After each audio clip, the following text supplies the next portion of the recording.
Hi friends, अगर आप हमारे वीडियो को सबसे पहले देखना चाहते हैं तो अभी हमारे चैनल को सब्सक्राइब करें और बेल आइकन दबाएं।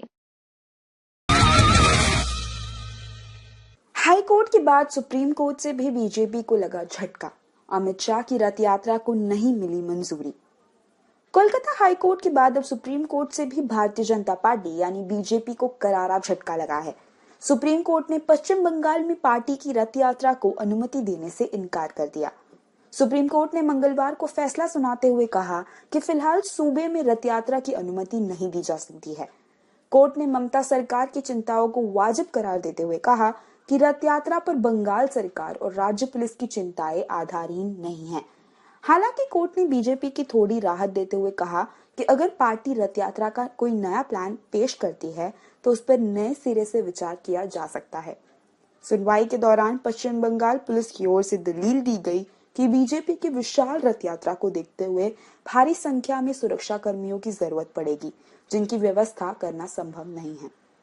पश्चिम बंगाल पुलिस के वकील ने कहा कि अगर बीजेपी कुछ जिलों में सभाएं करना चाहे तो उसकी इजाजत दी जा सकती है, लेकिन इतने व्यापक स्तर पर रथ यात्रा और रैलियों की इजाजत नहीं दी जा सकती। गौरतलब है कि दिसंबर में बीजेपी की प्रदेश इकाई पश्चिम बंगाल में कूच बिहार से प्रस्तावित रथ यात्रा निकालने वाली थी। इस यात्रा में पार्टी के राष्ट्रीय अध्यक्ष अमित शाह के शामिल होने के साथ साथ उत्तर प्रदेश मुख्यमंत्री योगी आदित्यनाथ भी शामिल होने वाले थे, लेकिन राज्य सरकार ने सांप्रदायिक तनाव का अंदेशा जताते हुए यात्रा पर रोक लगा दी, जिसके बाद बीजेपी ने राज्य सरकार के फैसले के खिलाफ हाई कोर्ट में अपील की। उच्च न्यायालय के सिंगल बेंच ने बीजेपी को रथ यात्रा की मंजूरी तो दे दी, लेकिन डिवीजन बेंच ने रथ यात्रा पर रोक लगा दी। इसके बाद बीजेपी ने हाई कोर्ट के फैसले को सुप्रीम कोर्ट में चुनौती दी, लेकिन अब सुप्रीम कोर्ट ने भी हाई कोर्ट के फैसले को बरकरार रखते हुए बीजेपी को राहत देने से इनकार कर दिया है। बुलंदशहर हिंसा, गोकशी के आरोपियों पर रासुका लगाने वाली योगी की पुलिस इंस्पेक्टर के हत्यारों से नरमी क्यों बरत रही है।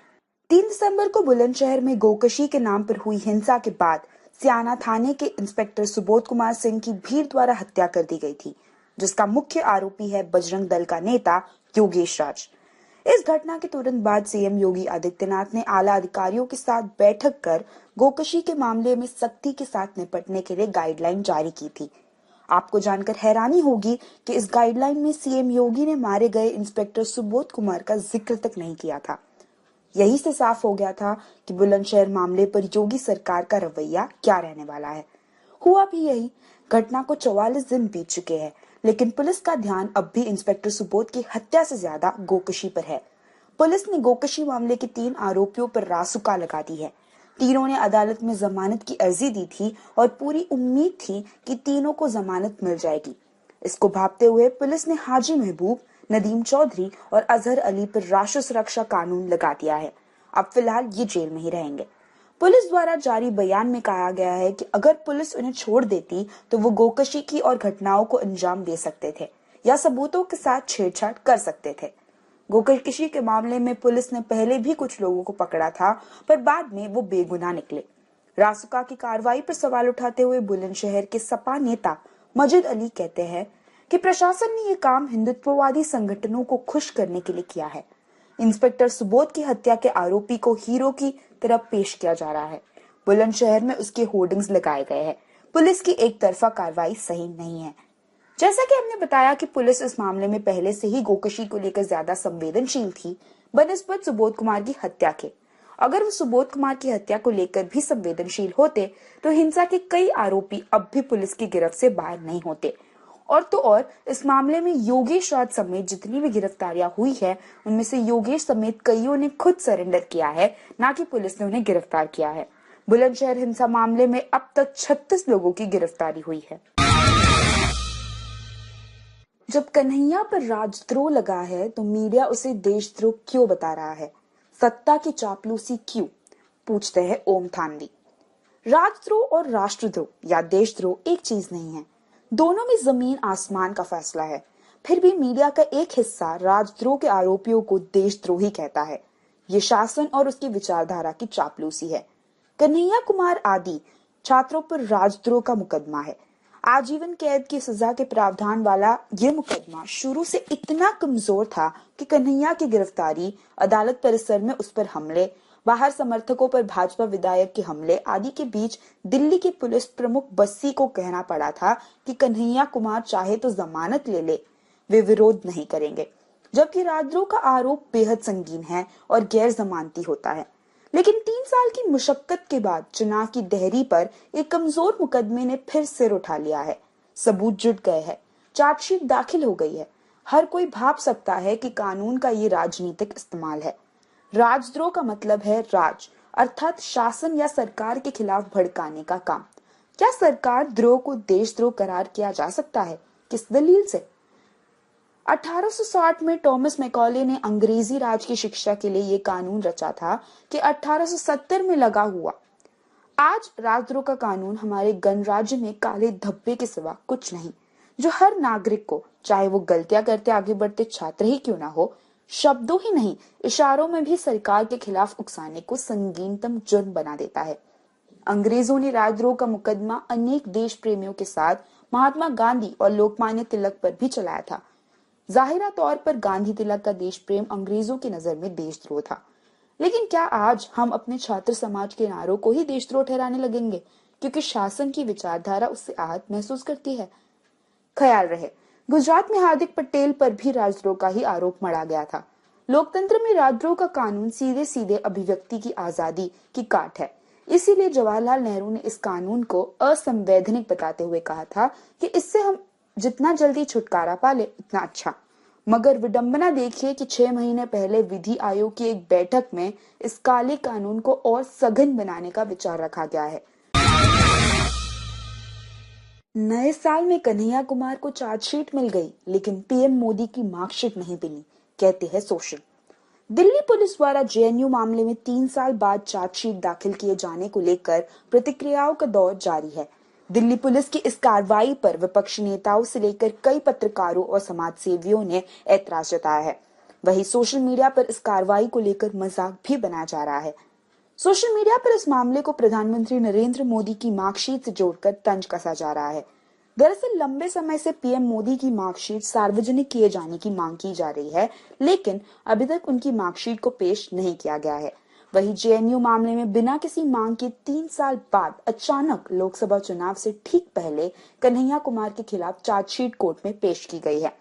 ट्विटर पर सुमन सेनगुप्ता नाम के एक यूजर ने चार्जशीट दाखिल किए जाने को प्रधानमंत्री नरेंद्र मोदी की मार्कशीट से जोड़ते हुए लिखा, चार्जशीट मिल गया कन्हैया कुमार का, मार्कशीट नहीं मिला मोदी का। वही समाजवादी पार्टी की पूर्व प्रवक्ता पंखुड़ी पाठक ने इस मामले में गोदी मीडिया की कवरेज पर सवाल खड़े करते हुए लिखा, झूठी डिग्री वालों को पूजनीय बनाया और डॉक्टरेट वालों को देशद्रोही, पत्रकार से चाटुकर बन गए, धन और सत्ता के लोभी। 1200 पेज के चार्जशीट में कुल 10 लोगों को मुख्य आरोपी बनाया गया है, जिनमें जेएनयू छात्र संघ के पूर्व अध्यक्ष कन्हैया कुमार, सैयद उमर खालिद और अनिर्बान भट्टाचार्य का नाम शामिल है। वहीं इस चार्जशीट में 36 अन्य लोगों को भी आरोपी बनाया गया है, जिनमें शहला राहीश का नाम भी शामिल है।